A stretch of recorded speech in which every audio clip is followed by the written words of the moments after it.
8வது அதிகாரம் 2வது வசனம். அப்பொழுது குஷ்டரோகி ஒருவன் வந்து அவரை பணிந்து ஆண்டவரே, உமக்கு சித்தமானால் என்னை சுத்தமாக்கு, உம்மாலே ஆகும் என்றார். பாருங்க, ஆண்டவர் அங்கே நிற்கிறதை கண்டு ஒரு குஷ்டரோகி ஆனவன், அந்த குஷ்டரோகம் என்பது அந்த காலத்திலே ஒரு வியாதி, அந்த வியாதி வந்தால் அவனை கிட்டே சேர்த்துக் கொள்ள மாட்டார்கள், ஊரை விட்டு தள்ளி வைப்பார்கள். அல்லேலூயா. ஆனால் அவனுக்கு கிருபை கிடைத்தது. அவன் இருக்கிற இடமே அந்த இடத்தில் அவர் போயிருக்கலாம், அல்லது அவரை காணக்கூடிய ஒரு பாக்கியம் அவனுக்கு உண்டானது. அப்பொழுது அந்த குஷ்டரோகி ஆனவன் சொல்லுகிறான், அவன் பணிந்து கொண்டான். பணிந்து என்ற வார்த்தைக்கு அந்த இடத்திலே எனக்கு ஆண்டவர் கொடுத்த விளக்கம் என்ன என்றால், தன்னை பணிந்து கொள்வது எப்பொழுது? நாம் எப்பொழுது பணிந்து கொள்வோம்? When will we become very humble? You realize the mistakes of everything what we did. நம்மளுடைய காரியங்களை குறித்து நாம் இதுதான் தப்பு செய்கிறேன், நான் இப்படிதான் இருக்கிறேன், என் பாவங்கள் இப்படி இருந்தது, நான் அந்த காலத்திலே அப்படி இருந்தேன், என்னை இப்படி ஆக்கினார் என்று உணர்கிற பொழுதுதான் நமக்கு அந்த பணிவு வரும், பணிந்து கொள்வோம். அல்லேலூயா. அந்த குஷ்டரோகி என்ன பண்ணுகிறான்? தனக்கு குஷ்டம் உண்டு என்று அறிந்து அவன் தன்னை பணிந்து கொள்கிறான். பணிந்து கொள்ள வேண்டும் என்றால் அவன் அந்த இடத்திலே, தன் இருதயத்திலே, தன் எண்ணங்களிலே அவன் செய்த எல்லா பாவங்களையும் எண்ணி, தன் ஆண்டவரே, நான் இப்படியெல்லாம் செய்திருக்கிறேன், நான் ஏன் பணிந்து கொள்ள, நான் என்ன செய்ய வேண்டும், ஏன் இது எனக்கு வந்தது, இந்த குஷ்டரோகம் எனக்கு ஏன் வந்தது? நம்ம அப்படிதான் யோசிப்போம். நமக்கு என்ன வந்தாலும், ஒரு காரியம் நடக்கலைன்னா உடனே we start thinking, why did this not happen? ஏன் இது எனக்கு செயல்படுத்தப்பட முடியவில்லை? ஏன் இந்த காரியம் எனக்கு வந்தது? ஏன் இது எனக்கு நேரிட்டது? இந்த வேதனை ஏன் ஆண்டவர் அனுமதித்தார்? ஏன் எனக்கு இது செயல்படுகிறது?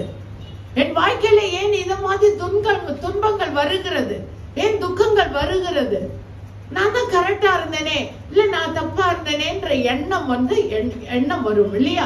அப்படி அவன் குஷ்டரோகி ஒருவன் வந்து அவரை பணிந்து என்ற வார்த்தை வரும்போது அவன் தன் எண்ணங்களிலே எல்லாவற்றையும் யோசித்து, as I have been like this, as I have done like this, என்னால நான் இப்படி கூட இருந்திருக்கேன், அதனால வந்திருக்குமோ, இல்ல இருக்குமோ அப்படின்னு பணிந்து கொள்கிறான். பணிவு என்றால் இருதயத்திலே நம்பிக்கையோடு தன்னை தானே தாழ்த்தி கொண்டு அவன் குஷ்டரோகி ஒருவன் அவர் ஆண்டவரோடு பணிந்து கொள்ளும் பொழுது அவன் கேட்கிறான். என்ன கேட்கிறான்?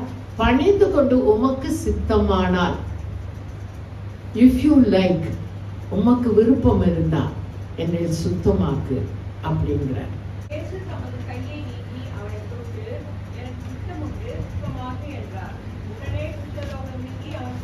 இந்த இடத்துல இன்னொரு வெளிப்பாடு இருக்கு. நம்ம சரியாகணும் நினைச்சா மட்டும்தான் ஆண்டவர் நம்மளை சரி பண்ணுவார். பாருங்க, அந்த வசனம் நீங்க வாசிங்க இன்னொரு வாட்டி. இயேசு தமது கையை நீட்டி அவனை தொட்டு, எனக்கு சித்தம் உண்டு, சுத்தமாகு. அவர் கேட்கிறான், உமக்கு சித்தமானால் என்னை சுத்தமாக்கு என்று அவன் சொன்னான். என்ன கேட்டான் அவன்? எனக்கு ஆண்டவரே, உமக்கு சித்தம் உண்டானால் எனக்கு சுத்தமாக்குங்க, என்னை சுத்தமாக்குங்கன்றான். அப்போ ஆண்டவர் எப்படி கேட்கிறான்னா, உனக்கு சித்தம் உண்டா? See, sometime we like to be what we are. புரியுதுங்களா? நம்ம மாற்றிக்கொள்ள நமக்கு எண்ணம் வருதா? நம்ம இருக்கிற மாதிரியே இருக்கிறது தானே விருப்பப்படுவோம். சொல்லுங்க பார்க்கலாம். நம்ம இந்த இடத்துல என்ன கத்துக்கணும்னா, நான் மாற வேண்டும், என் வாழ்க்கை மாற்றங்கள் அடைய வேண்டும், நான் தேவ சித்தத்தின்படி நடக்க வேண்டும், பிரமாணங்கள் படி கை கொள்ள வேண்டும், என் வாழ்வு இப்படி மாற வேண்டும், என் வாழ்க்கை ஒரு நல்ல கிறிஸ்துவ வாழ்க்கையாய் மாற வேண்டும், நல்ல சாட்சியுள்ள வாழ்க்கையாய் மாற வேண்டும் என்ற எண்ணம் நமக்குள்ளே தோன்றினால் மாத்திரம்தான் தேவனுடைய கரங்கள் நமக்கு சித்தம் உண்டு என்று சொல்லுகிற காரியங்கள் நிறைவேறும். அல்லேலூயா. Unless you repent or you give up yourself, you repent yourself, அல்லது when you think that I am like, நான் இப்படி இருக்கிறேன், நான் இப்படி இல்லாமல் இருக்க வேண்டும் என்ற எண்ணுகிற எண்ணமே உங்களுக்கு தேவனுடைய ஆவியானவர் உங்களை சுத்தமாக்குவார். எண்ணாத வரைக்கும் அவர் உங்களை நீங்க செய்யற எல்லா தப்பே செய்யுங்கன்னு சொல்லி இப்படியே நிற்பார். நீங்க எடுக்காத, நீங்க எண்ணினா போதும். அதே முயற்சி. நான் என்ன தப்பு செய்யறேன் நீங்க எண்ணத்துக்குள்ள வந்தா போதும். I have seen many people அந்த உணர்வே அற்றவர்களாய் இருப்பது. அந்த உணர்வு வந்தாதான் நான் இந்த தப்பு செய்யறேன்ற எண்ணம். உணர்வுல நான் உன்னுடைய வசனத்தினாலே உணர்வடைந்தேன் என்று சங்கீதக்காரர் 119வது சங்கீதத்திலே சொல்லுகிறார். உம்முடைய வசனத்தினாலே நான் உணர்வடைந்தேன். அப்போ அவன் சுத்தமாவதற்கு அவன் என்ன சொல்றான்? பணிந்து கொள்கிறான். ஏன் பணிந்து கொள்கிறான் என்றால் அவன் உணர்ந்தவனாய் காணப்படுகிறான். எனக்கு இப்பொழுது சொஸ்தம் வேண்டும், இவர் தொட்டால் சொஸ்தமாவேன், இவர் பரிசுத்தமானவர், இவருடைய கரம் என்னை சொஸ்தமாக்கும் என்ற விசுவாச பலமும் அந்த உணர்வும் அவனை அந்த இடத்திலே அவருக்கு உணர்ந்து அவர் அவனை சுஸ்தமாக்க முன் வருகிறார். ஹல்லேலூயா. அந்த இடத்திலே சொஸ்தம் கொடுக்கிறார். ஹல்லேலூயா, ஹல்லேலூயா. அப்போ அந்த மாதிரி சொஸ்தம் கொடுக்க நம்மளுடைய இருதயமானது பணிந்து கொள்ள வேண்டும். அப்போ இன்னொரு சம்பவத்தை நம்ம பார்ப்போம். யோனாவின் புத்தகத்திலே அதிகாரத்திலே 4வது வசனம் வாசிங்க. யோனா நகரத்தில் பிரவேசித்து ஒரு நாள் பிரயாணம் பண்ணி இன்னும் 40 நாள் உண்டு, அப்பொழுது நினைவே கவிழ்ந்து போகும் என்று கூறினான். நினைவே பட்டணக்காரர்கள் அநேக பாவம் செய்கிறவர்களாய், மீறுதலாய், ரொம்ப அநியாயம் பண்றவங்களா, தப்பா இருக்காங்க. ரொம்ப துன்மார்க்கமான எண்ணம் உள்ளவங்களாக. நல்லா தெரிஞ்சுக்கோங்க, வீட்டுல ஒருத்தர் தப்பு பண்ணா கீழ்ப்படியாதவங்க இருந்தா நீங்க நல்லா புரிஞ்சுக்கோங்க, நெவர் சப்போர்ட்டட். ஒருத்தர் தப்பு பண்ணாலே நீங்க அந்த சிறுபிள்ளையா இருந்தாலும் இது தப்பு என்று நீங்க சொல்ல வேண்டும். தவறை தவறாக இருக்கிறது என்று சுட்டி காட்ட வேண்டும். திருந்துறாங்களோ திருந்தலையோ மற்றவங்க சொல்றது கடமையா இருக்கிறது. நல்லா புரிஞ்சுக்கோங்க. ஏன்னா அந்த குடும்பமே அந்த நகரமே தப்பா இல்லாதபடிக்கு. See, it's very important. If for example somebody is smoking, somebody is drinking, somebody is very weak, somebody is தெய்வ பக்தியே இல்லை அப்படின்னா கூப்பிட்டே சொல்லணும், இது உனக்கு தெய்வ பக்தி இல்லை, இன்னும் கொஞ்சம் பக்தியா மாறி. கர்த்தர் பார்த்துட்டே இருக்கிறாரு. பைபிளை படி, பைபிளை வாசி, ஜெபம் பண்ணு. நீங்க திருந்தவே வேண்டாங்க, நீங்க பைபிளை படிச்சு இந்த ஜெபம் பண்ணுங்க, ஆண்டவரே திருத்திப்பார். வசனம் என்ன சொல்லுது? நான் வசனத்தை அனுப்பி நான் செய்ய வேண்டியதே செய்து முடிந்து அது என்னிடம் திரும்பி வரும்னு சொல்லுது. நீங்க திருத்தவே போக வேண்டாங்க.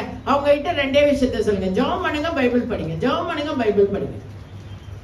டெய்லி உங்க பசங்க கிட்ட, உங்க புருஷன் கிட்ட, உங்க மனைவி கிட்ட ஒருத்தர் சொல்லி பாருங்க, இன்னைக்கு பைபிள் படிச்சீங்களா, இன்னைக்கு ஜெபம் பண்ணியா. நான் எங்க போயிட்டு வந்தாலும் என் பசங்களை பார்த்த உடனே நான் கேட்கிற ஒரே கேள்வி, ஜெபம் பண்ணியா, பைபிள் படிச்சியா. ஏன்னா நான் திருத்த முடியாது, நான் அதை பார்த்துட்டேன். நான் சொல்லி ஒண்ணுமே நடக்காது, யார சொல்லியும் ஒண்ணுமே நடக்காது. ஜெபம் பண்ணி பாருங்க, ஃபாஸ்டிங் போட்டு பாருங்க, that will simply happen. Hallelujah. அப்போ யோனா அந்த ஊருக்கு போகிறான். அங்கே என்ன பார்க்கிறான்? நகரத்தில் பிரவேசித்து ஒரு நாள் பிரயாணம் பண்ணி இன்னும் 40 நாள் உண்டு, அப்பொழுது நினைவே கவிழ்ந்து பட்டு போகும் என்று கூறினான். அங்கே வாதை வருக போகிறது, நினைவே பட்டணமே இல்லாம போகுது, தயவு செஞ்சு பார்த்துக்கோங்க அப்படின்ற ஆண்டவர். அதாவது இது சப்ஜெக்ட் வெளியே சொல்றேன். உண்மைன்றது ரொம்ப சீக்கிரமா வராது. ஆனா உண்மையா இருக்கணும்னா பிராக்டிஸ் இட். அதை பிராக்டிஸ் பண்ணணும், அது செயல்படுத்த வேணும். இல்ல நான் உண்மையா இருக்கணும், செயல்படுத்தணும், திரும்பியும் உண்மையா இருக்கணும், பேசும்போது உண்மையா இருக்கணும், நான் செய்யும் போது உண்மையா இருக்கணும். எனவே பட்டணத்துல பாத்தீங்கன்னா ஆண்டவர் எல்லா ஜனங்களும் சீர்கேடா இருக்கிறார்கள், சரியா இல்லவே இல்லை. அப்ப யோனாவை அனுப்பி என்ன சொல்றாரு ஆண்டவர்? இன்னும் 40 நாள் இருக்கு, எல்லாரும் திருந்திக்கோங்க. திருத்தம்ன்றது எல்லாத்திலையும் திருத்தம் வரணும், திருந்தன மாதிரி இருக்கக்கூடாது, திருத்தம் வர வேண்டும். அப்ப அந்த திருத்தத்தை கொண்டு வரும்படியாய் அந்த இடத்துல யோனாவை அனுப்புகிறார். அப்போ 4வது வசனம் 3-4 வாசிங்க.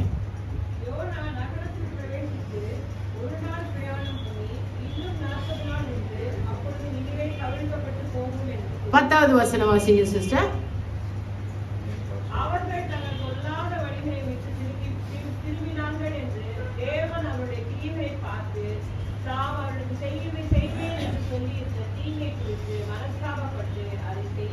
பாருங்க, அவன் அங்கே எச்சரிக்கை செய்கிறான். 40 நாட்கள் கொடுக்கப்படுகிறது. he gives time also. நல்லா தெரிஞ்சுக்கோங்க, நல்லா நம்ம ஆண்டவரை பத்தி நல்லா தெரிஞ்சுக்கோங்க. சரியாக அப்படின்னு இன்னைக்கு சொன்னா இன்னைக்கே சரியாகணும்ன்றது அவருக்கு தெரியும். ஒரு ஹேபிட் இருந்தா, இல்ல ஒரு பழக்க வழக்கம் இருந்தா, அல்லது ஒரு பாவம் நம்ம செய்யறதா இருந்தா, நம்மள இல்ல நம்ம பொய் சொல்ற பழக்கம், அல்லது எனக்கு என்ன சொல்றதுன்னு தெரியல, அநேக பழக்கங்கள் இருக்கும்போது அந்த பழக்கத்தை ஒரே நாள்ல நம்ம சரி பண்ண முடியுமா? You cannot change. So he gives time, 40 days time கொடுத்துட்டு அவர் பாருங்க, தங்கள் பொல்லாதவன். அப்போ அந்த இடத்துல அவர் மாற்றங்களை எப்படி எதிர்பார்க்கிறார்னா, கிரியையினாலே. ஆத்துமாக்கள்ல கிடையாது. நீங்க ஆத்துமா மாறினாதான் கிரியையா வரும். சோ அதனாலதான் இந்த வசனம் எப்படி எழுதியிருக்குன்னா, அவர்கள் தங்கள் பொல்லாத வழிகளை விட்டு திரும்பினார்கள் என்று தேவன் அவர்களுடைய கிரியைகளை பார்த்து, அந்த workmanship. சோ ஒருத்தன் திருந்தனானா அந்த திருத்தம் எப்படி தெரியும்? ஆக்ஷன்ஸ், உங்களுடைய செயல்பாடுல தெரியும். நான் திருந்திட்டேன், நான் திருந்தின மாதிரி இருக்கிறேன், நான் திருந்திட்டேன் அப்படின்னு இப்படியே வெள்ளையும் சொல்லையுமா போட்டு உட்கார்ந்தா நம்ம திருந்தனவங்க கிடையாது. நல்லா தெரிஞ்சுக்கோங்க. ஆண்டவர் என்ன பார்க்கிறாருன்னா, திரும்பினார்கள் என்று தேவன் அவர்களுடைய கிரியைகளை கண்டு தாம் அவர்களுக்கு செய்வேன் என்று சொல்லி இருந்த தீங்கை குறித்து மனஸ்தாபப்பட்டு அதை செய்யாத இருந்தார்.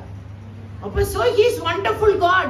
நம்ம தப்பு செய்துகிட்டே இருக்கிறத பார்த்தாலும் நம்ம செய்ய மாட்டோம், எச்சரிக்கை பண்ணிட்டார், அது உங்க காதுல விழுந்தது. அப்ப அந்த சுபாவத்தை மாத்த எங்களால முடியல ஆண்டவரே, நான் மாத்தணும் அப்படின்னு சொல்லி நீங்க செய்கிற முயற்சியை அவர் பார்த்து, அந்த கிரியையை பார்த்து அவர் மனஸ்தாபப்படுகிறார்.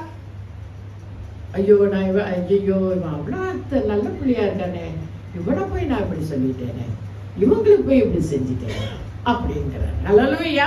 அப்ப அதே மாதிரி தாவீதை குறித்து பார்ப்போம். 51:3-4. அவன் அந்த ஒரு நிமிஷம் பெத்சபாளிடம் அவன் தவறாக பிரவேசித்து அவளை சைனித்து, அந்த அந்த அந்த வழிகள் தவறா இருந்தது. அவன் அந்த பெண்ணை அடைய வேண்டும் என்ற விருப்பமும், அந்த பெண்ணை அடைந்த விதமும், அப்புறம் அந்த பெண்ணோடு அவன் சயனித்த விதமும் அவனுக்கு தவறென்று தெரிந்த பொழுது, அந்த 51வது சங்கீதத்தில் அவன் சொல்றான், தன் தவறை உணர்ந்து என்ன சொல்கிறான்? வாசிங்க சார். என் மீறுதல்களை நான் அறிந்திருக்கிறேன், என் பாவம் எனக்கு எப்பொழுதும் எனக்கு முன்பாய் நிற்கிறது. பாருங்க எவ்வளவு அழகா உணர்ந்துக்கிறான் பாருங்க. பாவம் செய்யும் போது உணர்வு இல்லை, அதுக்கு திட்டம் போடும் போது உணர்வு இல்லை, அதை செயல்படுத்தும் போது உணர்வு இல்லை, அதை செயல்படுத்தி முடிக்கும் போதும் உணர்வு இல்லை. நல்லா கேட்டுக்கோங்க, நல்லா தெரிஞ்சுக்கோங்க. நம்ம வாழ்க்கையில நம்ம செய்யும் போது, பாவம் செய்யும் பொழுது நமக்கு எந்த உணர்வும் இருக்காது. நம்ம பாவம் செய்யற மாதிரியே தெரியாது. As usual we will be doing all wonderful things. இருக்கிறதுனால அதாவது மனுஷன் சொல்றான் பாருங்க,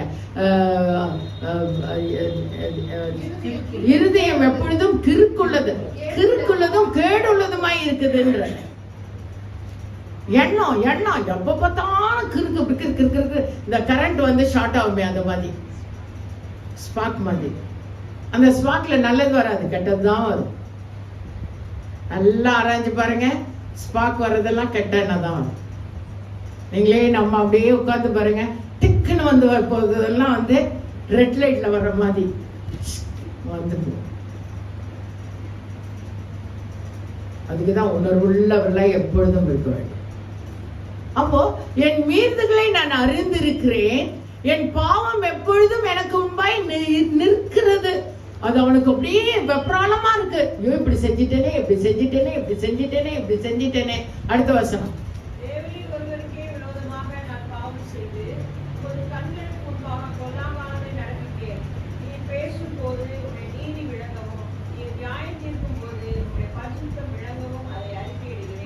Hallelujah, hallelujah, give hand to him. அதாவது அவருடைய நீதி விளங்க பாருங்க. தேவரீர் ஒருவருக்கே விரோதமாய், இந்த பாவம் அந்த ராஜாக்கு விரோதமாய் செய்தேன், அந்த ராஜாத்திக்கு விரோதமாய் செய்தேன், இது என் மனைவிக்கு விரோதமாய் செய்தேன், என் பிள்ளைகளுக்கு விரோதமாய் செய்தேன் அவன் சொல்லவில்லை. தேவரீர் உமக்கு விரோதமாக நான் இந்த பாவம் செய்தேன், உன் கண்களுக்கு முன்பாக இந்த பாவமாய் இருக்கிறது என்றுதான் அவன் உணர்கிறான். அப்போ நீ கண்களுக்கு முன்பாக பொல்லாங்கானதை நடப்பித்தே நீர் பேசும்போது உம்முடைய நீதி விளங்கவும், நீர் நியாயம் தீர்க்கும் போது உம்முடைய பரிசுத்தம் விளங்கவும் இதை அறிக்கையிடுகிறேன். என்னை பரிசுத்தப்படுத்துங்க, நான் என்ன நீதியா மாற்றுங்க. அதுக்கு அங்க என்ன பண்ணணும்? அங்க கிரியை நடத்தணும். ஏதோ யோனாவன் அந்த ஜனங்களுக்கு அவர் என்ன பண்றார்? 40 நாள் கொடுக்கிறார் பாவத்தை உணரும்படிக்கு. அதே மாதிரி உணர்கிறவனாய் காணப்படுகிறார். உணர்வு சட்டுன்னு வராதுங்க. ஏதாவது ஒரு வாதியோ ஏதாவது இருதயத்துல நோவோ இல்ல பிளாங்கா இருக்கும்போது தான் இது நமக்கு பாவம்னு தோணும். ஹல்லேலூயா. அப்போ தாவீது சொல்லுகிறான், நான் அந்த இடத்துல தன்னுடைய பாவத்தை அறிக்கையிட்டு விட்டுவிட வேண்டும் என்று தன்னை தானே ஒப்பு கொடுக்கிறவனாய் காணப்படுகிறான். புரியுதுங்களா? அப்போ அடுத்ததாக இன்னொரு மனுஷனை பார்ப்போம், பவுல் என்றவனை. மத்தேயு இன்னொரு காரியத்தை சொல்ல விருப்பப்படுறேன். பாவ அறிக்கை இடும் பொழுதுதான் நம்ம இருதயத்திலே சமாதானம் இருக்கிறது. பாவத்தை அறிக்கைட்டு விட்டு விடுறதுக்கே, நீங்க பாவத்தை அறிக்கை இடும் பொழுதே ஒரு சமாதானம் வருகிறது. அந்த சமாதானம் தான் அதை விட்டு விட திராணியை தருகிறது, பலத்தை தருகிறது. நான் பொய் சொல்றவங்கள பார்த்திருக்கேன். ஏன் பொய் பேசுறோம்? பயம். என்ன பயம்? ஏதோ ஒரு பயம்தான். பொய் பேசுறவங்க எல்லார்கிட்டையும் நீங்க பார்க்கலாம், பயம். உண்மை சொல்லிட்டா பயம். செய்யற தப்பை பத்தி போய் பேச மாட்டாங்க, எல்லாத்துக்குமே போய் பேசுவாங்க. ஏன் போய் பேச வேணும்? உள்ளதை உள்ளபடியும் இல்லாததை இல்லாதபடியும் பேசுங்கன்னா மத்தேயு 5வது அதிகாரம் சொல்லுகிறது. அப்போ ஒண்ணுமே ஆகாதுன்னு தான் சொல்லுது. ஆனா எல்லாத்துக்கும் போய் சொல்ற ஒரு சுபாவம் நமக்குள்ளே இருக்கிறது. ஏன் அது? பயம். ஆனா பாவத்துக்கு பயப்படுற பயம் இல்லை. பொய் சொல்றோமே இது பாவம் ஆயிட்டே அப்படின்னு ஒரு பயம் இருக்கா? இல்லை. ஆனா ஆண்டவர் சொல்றாரு, அதான் அந்த பயத்தோட இருங்க. அந்த பாவம் எனக்குள்ள இருக்குதுன்ற எண்ணம் நமக்குள்ளே வந்தா நமக்குள்ள நாவல பாவமே பொய்யே வராது. அந்த இடத்துல சங்கீதக்காரன் இதை சொல்லும் பொழுது என்ன ஆகிறது? 51வது சங்கீதத்துல வாசிங்க, 3-4 வாசித்து, உணர்வை அடைந்து சமாதானம் தன்னை அவனுக்குள்ளே ஆட்கொள்கிறது இல்லையா? அந்த பாவத்தை சொல்லும் பொழுது அவனுக்குள்ளே என்ன வருகிறது? ஒரு அப்போ அந்த நம்ம எப்போ ஒரு பாவத்தை இந்த நம்ம நிறைய பாவம் செய்து இருதயத்திலே வைக்கும் பொழுது பாத்தீங்கன்னா, நம்ம பாவ அறிக்கை இட்டு ஒரு விடுதலை அடையும் போது எதுலெல்லாம் விடுதலை வருது? சிந்தனையில மட்டும் இல்ல, நீங்க சரீரத்துல பாத்தீங்கன்னா ஒரு ஸ்டிஃப்னஸ், இருதயத்துல பாரம். நீங்க பாவம் பண்ணுங்க, பாவம் பண்ணின அப்புறம் விட்டு பாருங்க, இருதயம் பாரமா இருக்கும். அப்புறம் கழுத்து, கடின கழுத்துன்னு சொல்லுவாங்க, ஸ்டிஃப் நெக்கா இருப்பாங்க. ஆனா பாவத்தை அறிக்கைட்டு முடிஞ்சு பாத்தீங்கன்னா அந்த ஸ்டிஃப் நெக் இருக்காது, லகுவா ஃபீல் பண்ணுவோம், இருதயம் லகுவா ஃபீல் பண்ணுவோம். அப்போ இந்த ஸ்டிஃப் நெக்கும் இந்த இருதயத்துல பாரம் தான் நீங்க பார்க்கலாம் அநேகருடைய சரீரத்திலே வியாதிகளை காணலாம். வியாதியினுடைய முன்னாடி என்னன்னா you are very stiff in your neck அப்படின்னு அர்த்தம். அதாவது ரொம்ப கடின கழுத்துள்ளவனாய், கடின எண்ணம் உள்ளவர்களாய், தங்களை நானே ஒப்பு கொடாதவர்கள் இருக்கிறவங்க தான் அந்த நோய்க்குள்ள கடந்து போகிறாங்க. இது என் வாழ்க்கையில நான் சந்தித்த காரியங்கள். லகுவா இருந்து பாருங்க, பாவங்களை வீட்லயே ஜோவியலா சொல்லி பாருங்க. ஐயோ நான் இன்னைக்கு இந்த பாவம் பண்ணிட்டேன், நான் இந்த மாதிரி செஞ்சுட்டேன் அப்படி சொல்லி பாருங்க. ஐயோ நான் இன்னைக்கு தப்பா பேசிட்டேன், பேசவே கூடாதுன்னு நினைச்சு பேசிட்டேன். ஐயோ இன்னும் இது மாதிரி யோசனை வந்துருச்சு, தப்பு இல்லை, இந்த மாதிரி யோசனையே வரக்கூடாது. இப்படி நீங்க அறிக்கைட்டு பாருங்க, உங்க இருதயம் லகுவாவே இருக்கும். அதே நீங்க அறிக்கை இடாமல் உங்கள் இருதயத்துல எண்ணுகிற எண்ணங்களை தீர்மானமாய் செய்து அந்த தீர்மானத்தின்படி நீங்கள் பேசும் பொழுது அந்த என்ன ஆகிறது? அங்கே பாவம் பிறக்கிறது, உங்கள் இருதயம் கடினப்படுகிறது, யுவர் ஸ்டிஃப் நெக். அதுக்கப்புறம் உங்களுடைய கழுத்து வணங்கா கழுத்தாய் இருக்கிறது. ஹல்லேலூயா, ஹல்லேலூயா. அப்போ அதுல இருந்து மீளுவதற்குரியவர்களாய் நாம் காணப்பட வேண்டும். அப்ப மத்தேயு ஓகே. நீங்களும் அவனவன் தன் தன் சகோதரன் செய்த தப்பிதங்களை மனப்பூர்வமாய் மன்னியாமற் போனால் என் பரமபிதாவும் உங்களுக்கு இப்படியே செய்வார் என்றார். அப்போ பாவங்களை மன்னிக்க கூடியவர்களாய் நாம் காணப்பட வேண்டும் என்றால், ஏன்னா நம்மளுடைய பாவங்களை தன் பாவங்களை அவனவன் என்ன, நீங்களும் அவனவன் தன் சகோதரன் செய்த தப்பிதங்களை மனப்பூர்வமாய் மன்னியாமல் போனார். அப்போ நீங்க கூட வாழறவங்களுடைய வாழ்க்கையில, அந்த வாழ்க்கையில ஒருத்தர் செய்யற தப்ப நீங்க மன்னிக்கலனா, பரமபிதா உங்களுடைய பாவங்களை மன்னியாமல் போடுறார். அப்போ உங்களுடைய இருதயம் கடினமா இருக்கும். ஒரு மன்னிப்பு வந்துச்சுன்ற ஃபீல் தான். ஏன் ஸ்கூல்ல எல்லாம் வந்து you are punished, the children are punished. ஏன் பனிஷ் பண்றோம்? ஒரு தப்பு பண்ணோன்னு காப்பி அடிச்ச பையனை வெளியே முட்டி போட வைக்கிறாங்க. எதுக்கு? அந்த ரியலைசேஷன், அந்த தப்பிதங்களை உணரும்படிக்கு. அப்போ இங்க ஆண்டவர் தப்பு நமக்கு உணர்வை வந்து முதலே வந்துருங்கன்றார். எதுக்குன்னா அந்த தண்டனையே அனுபவத்துக்குள்ள வராதபடிக்கு நம்ம பாவங்களை உடனே உணர்ந்து கொள்ள வேண்டும். அப்போ எப்படி உணர்ந்து கொள்ள முடியும்னா, மற்றவனுடைய பாவங்கள், மற்றவர்கள் செய்கிற காரியங்களை உடனே மன்னிக்க கூடியவர்களாய் நாம் காணப்பட வேண்டும். அப்ப அந்த மாதிரி மன்னிக்கிறவங்களா இருந்தா மட்டும்தான் நமக்குள்ள நம்ம என்ன செய்யறோன்ற உணர்வு வந்துகிட்டே இருக்கும். இந்த விசாலமான இருதயம் இல்லைன்னா நம்ம யாரையும் மன்னிக்கவே மாட்டோம். அன்னைக்கு உடனே மன்னிக்க கற்றுக்கொள்ள வேண்டும். ஒரு மணி நேரம் கோபமா இருப்பீங்களா, 2 மணி நேரம் கோபமா இருப்பீங்களா, ஆனா அந்த கோபம் மறைய அதற்காக ஜெபிக்கவும், மன்னிக்கிறேன் என்று உணர்ந்து கொள்ளவும், மன்னிக்க வேண்டும் என்று சொல்லவும் நீங்கள் கற்றுக்கொள்ள வேண்டும். அல்லேலூயா. புரிஞ்சதுங்களா?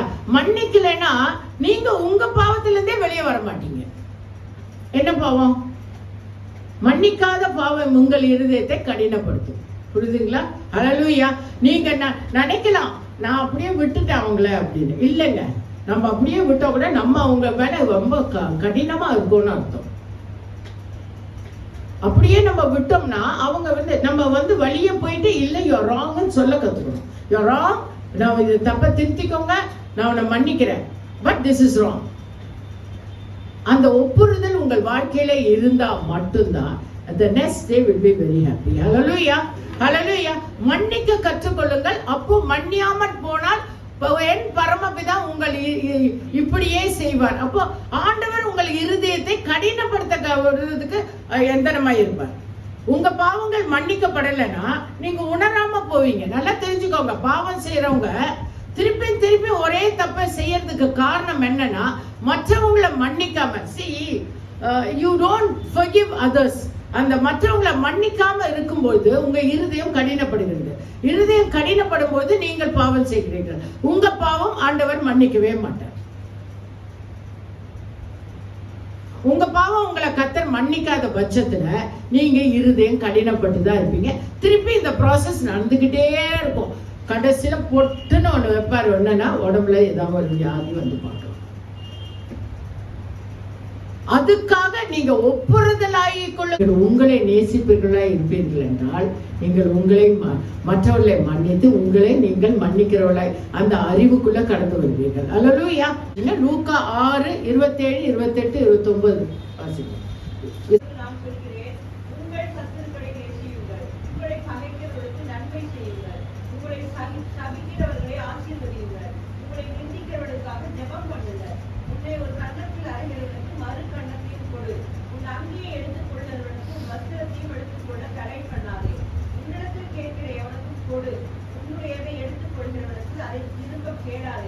மனுஷர் உங்களுக்கு எப்படி செய்ய வேண்டும் என்று விரும்புகிறீர்களோ அப்படியே நீங்களும் அவர்களுக்கு செய்யுங்கள். உங்களை சிநேகிக்கிறவர்களே நீங்கள் சிநேகித்தால் உங்களுக்கு பலன் என்ன? பாவிகளும் தங்களை சிநேகிக்கிறவர்களே சிநேகிக்கிறார்களே. உங்களுக்கு நன்மை செய்கிறவர்களுக்கே நீங்கள் நன்மை செய்தால் உங்களுக்கு பலன் என்ன? பாவிகளும் அப்படி செய்கிறார்களே. திருப்பி கொடுப்பார்கள் என்று நம்பி நீங்கள் கடன் கொடுத்தால் உங்களுக்கு பலன் என்ன? திரும்ப தங்களுக்கு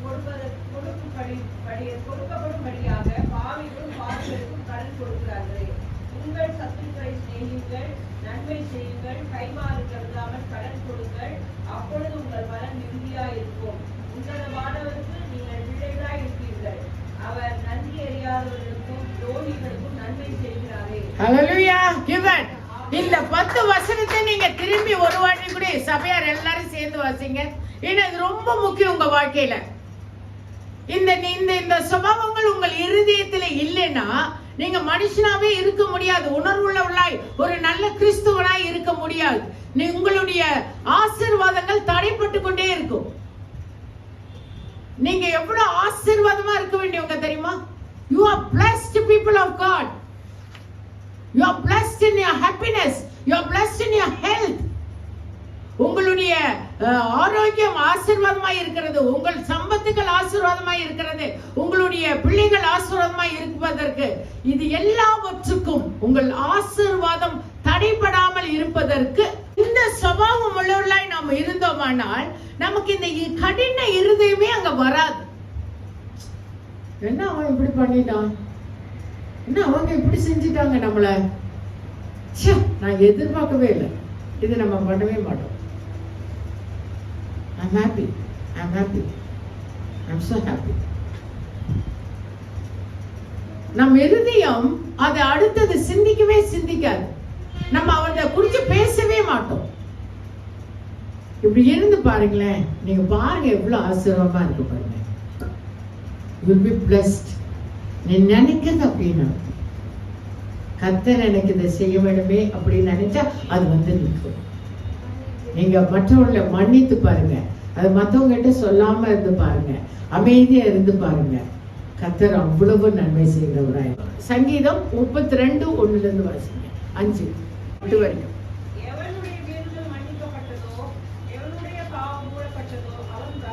பாருங்க, பவுல் சொன்ன அதே வார்த்தைகளை சங்கீதக்காரனிடம் சங்கீதம் வாசிச்சிருக்கலாம் பவுல், இல்லைன்னா அந்த வார்த்தை அவர் சொல்லியிருக்க முடியாது. அதே வார்த்தைகளை 32வது சங்கீதத்துல பார்க்கலாம்.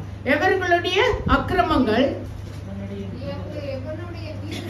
மன்னிக்கப்படுகிறதோ, எவனுடைய பாவம் மூடப்பட்டதோ அவன் பாக்கியவான். அடுத்தது, எவனுடைய அக்கிரமம் இல்லாதிருக்கிறாரோ, எவனுடைய ஆவியில் கபடம் இல்லாதிருக்கிறதோ அவன் பாக்கியவான். ஆமென். நான் அடக்கி வைத்த மற்றும் நித்தம் என் கதறுதலினாலே என் எலும்புகள் உலர்ந்து போயிற்று. இரவும் பகலும் என் மேல் உம்முடைய கை பாரமாயிருப்பதினால் என் சாரம். பாருங்க, இருதயத்திலே அதை வைத்துக் கொள்ளும் போது என்ன ஆகுது? இருதயம் பாரப்படுகிறது, அது பாரமா இருக்கிறது. நல்லா தெரிஞ்சுக்கோங்க. அதை அறிக்கையிட்டு மன்னிக்கும் பொழுது அங்க இருதயம் பாரப்படுகிறது இல்லை. நல்லா புரிஞ்சுக்கோங்க. நம்ம லகுவாக மாற வேண்டும். இன்றைய நாளிலிருந்து நம்ம எல்லோரையும் நான் வந்து மன்னிக்கவரா இருக்க போறோம். அதுக்காக தான் இன்னைக்கு இந்த கர்த்தர் இந்த வார்த்தையை நமக்குள்ள பேசுகிறேன். வாசிங்க சிஸ்டர். இரவும் பகலும் என் மேல் உம்முடைய கை பாரமாய் இருந்ததினால் என் சாரம் உஷ்ணகால வறட்சி போல் வறண்டு போயிற்று. நான் என் அக்கிரமத்தை மறைக்காமல் என் பாவத்தை உமக்கு அறிவித்தேன். என் மீறுதல்களை கர்த்தருக்கு அறிக்கையிடுவேன் என்றேன். தேவரீர் என் பாவத்தின் தோஷத்தை மன்னித்தீர். இதற்காக சகாயம் கிடைக்கும் காலத்தில் பக்தியுள்ளவன் எவனும் உம்மை நோக்கி விண்ணப்பம் செய்வான். அப்பொழுது மிகுந்த ஜல பிரவாகம் வந்தாலும் அது அவனை அணுகாது. நீர் எனக்கு மறைவிடமாய் இருக்கிறீர். என்னை நீர் இக்கட்டுக்கு இறக்கி காத்து இரட்சணிய பாடல்கள் என்னை சூழ்ந்து கொள்ளும்படி செய்வீர். நான் உனக்கு போதித்து நீ நடக்க வேண்டிய வழியை உனக்கு காட்டுவேன். மேலன் கண்ணை வைத்து உனக்கு ஆலோசனை சொல்லுவேன். பாருங்க, நம்ம அந்த மன்னிக்க முடியாதுன்னா அட்லீஸ்ட் டாக் டு காட். ஆண்டவரோடு அதை இடைப்படுங்க. ஆண்டவரே, எனக்கு இவங்க இதை செய்தாங்க, என்னால அவங்கள மன்னிக்கவே முடியல, நான் என்ன செய்யன்னு பேசி பாருங்களேன். உடனே உங்க இருதயத்துல இருக்கிற அந்த உஷ்ணத்தை நீக்கி அவர் உங்களை பலப்படுத்தி அவர் அந்த இடத்துல சகாயம் செய்வார். நான் எப்படி இதை ஹேண்டில் பண்றதுன்னு கேளுங்க. இன்னைக்கு நம்ம ஏன் தனியா இருக்கோம்? கிறிஸ்துவர்கள் என்று சொல்லி தனியா இருக்கோம். குடும்பத்தை விட்டு விலகி தனியா இருக்கோம். சகோதரர்கள் பிரிந்து இருக்கிறார்கள். சகோதரர்கள் ஒருமித்து வாழ்வது எவ்வளவு இன்பமானது என்று வேதம் சொல்றது. ஆனா பிரிந்து இருக்கிறார்கள். அப்போ வந்து தாய் தகப்பனுக்குள்ள கருத்து வேறுபாடு, சிப்ளிங்ஸ்குள்ள கருத்து வேறுபாடு, சித்தப்பா சித்தி இப்படின்னு எல்லா உறவுகளோடும் நமக்கு ஏன் கருத்து வேறுபாடு என்றால் நாம் மன்னிக்கிற விசாலமான இருதயம் நமக்குள்ளே இல்லாததுதான். அந்த மன்னிக்கிற விசாலமான இருதயம் நமக்குள்ளே இருந்தா அவர் சொல்ற பாருங்க, நான் உனக்கு போதித்து நீ நடக்க வேண்டிய வழியை உனக்கு காட்டுவேன். உன்மேல் என் கண்ணை வைத்து உனக்கு ஆலோசனை சொல்லுவேன். கர்த்தருடைய ஆவியானவர் அதை சொல்கிறார் அவனிடத்தில். அப்போ எல்லாத்திற்கும் ஒரு ஆலோசனை உண்டு. ஒப்புறுதல் ஆகுவதற்கு ஒரு ஆலோசனை உண்டு. கோபம் இருக்கிற இடத்துல பிரைடு இருக்கு. பார்த்திருக்கீங்களா? கோபம் இருக்கிற இடத்துல பிரைடு இருக்கு, தலகணம் இருக்கு. ஏன் தலகணம் இருக்கு? பிரைடு. இல்ல, நான் எல்லாத்திலையும் கரெக்டா இருக்கேன். நான் ஒப்புறுதல் ஆக வேண்டும். புருஷன் மனைவிக்குள்ள ஒப்புறுதல் ஆக வேண்டும், பிள்ளைகளுக்குள்ள ஒப்புறுதல் ஆக வேண்டும், சொந்தக்காரர்களுக்குள்ள ஒப்புறுதல் ஆக வேண்டும். ஆனா ஞானமா, அறிவா, புத்தியா, விவேகத்தோட நடந்து கொள்ள வேண்டும். புரியுதுங்களா? அப்ப அந்த இருதயமானது கடினப்பட்டு போகுமானால் நம்மளுடைய சரீரத்திலே வியாதிகளை கொண்டு வரும். இதே நம்ம எல்லாரையும் மன்னிச்சு நம்ம இருதயம் விசாலமா சந்தோஷமா உடனே மாத்திட்டோம்னா அங்க ஒண்ணுமே கிடையாது. நம்ம என்னத்தை வாரிக்கிட்டு வேலை போகிறோம்? யோசிச்சு பாருங்க. இன்றைய நாளில் நான் மறித்தேன் என்றால் நான் என்ன கொண்டு போவேன்? ஒன்றுமே நான் கொண்டு போவதில்லை. The very second it's blank. What is going to happen around us ன்றது தெரியாது. அதனால எல்லாவற்றிலும் உண்மையாய், எல்லாரிடமும் சமாதானமாய், எல்லாரிடமும் சந்தோஷமாய், நிறைவாய், தெளிவாய் இருங்க. That is going to give you happiness. புரியுதுங்களா? அது ஒண்ணுமே இல்லை. உடனே மன்னிக்க கற்றுக்கொள்ளுங்க. ஒருத்தர் எதிர்பேசாம இருங்க. மன்னிச்சிட்டீங்கன்னா எதிர்பேச மாட்டீங்க. புரியுதுங்களா? அடுத்த வசனத்துக்குள்ள கலந்து கொள்வோம். 8வது வசனம் வாசிச்சிட்டீங்களா? வசனம் சொல்லுகிறது, அப்பொழுது நீர் என்னை போதித்து சங்கீதம் 32:8. ஆமா, வாசிங்க.